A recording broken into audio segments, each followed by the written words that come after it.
Purdue University is one step away from sealing a deal with for-profit Kaplan University. And we'll show you how different communities across the state are keeping the circus alive. No one likes sitting in traffic, but what about sitting and watching it go by? That's the idea behind a new park in Indianapolis. And it doesn't seem all that complete. There are several times we were brought down to one lane. There are multiple speed limit signs. But unfortunately, we've heard it so many times, the drug crisis knows no boundaries. This is just another example of that, and it's incredibly complicated. Me says using paper straws like this cost about 6 times more than plastic ones. That can add up. There's more than 3,000 cave passages throughout the state. It's just one of the installations that'll stick around through next year. 2 Monroe County Sheriff's deputies who shot and killed a Bloomington man earlier this month are back at work. That's right, Joe, they can, but it's not an easy task. Hospitals face a number of challenges when it comes to confronting issues with human trafficking. The total balance of student loan debt has nearly tripled just in the last decade. It sits at a whopping $1.3 trillion. It's your typical evening practice on the Franklin College football field.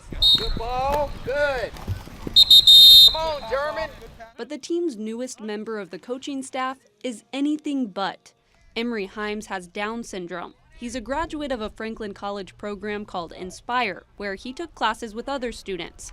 And he's always been a huge supporter of the football team. So head coach Mike Leonard brought him on board as a volunteer coach.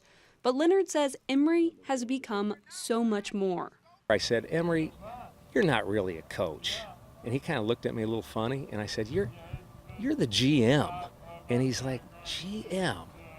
Great man. And so that has become the mantra, that he's the GM of this team, which means that he's just the great man that's inspiring us all.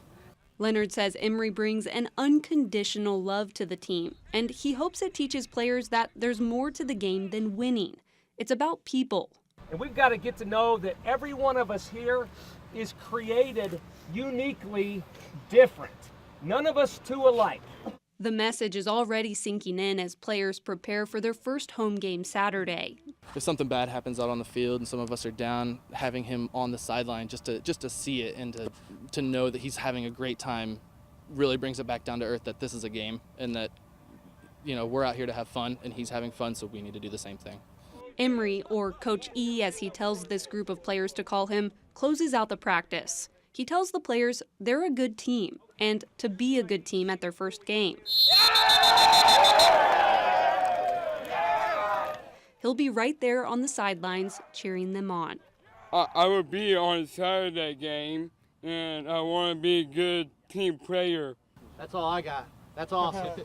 Coach E on 3? Yes, sir. Coach E on 3? On you, baby, on you. All right. 1, 2, 3. Coach E! All right. For Indiana News Desk, I'm Lindsey Wright.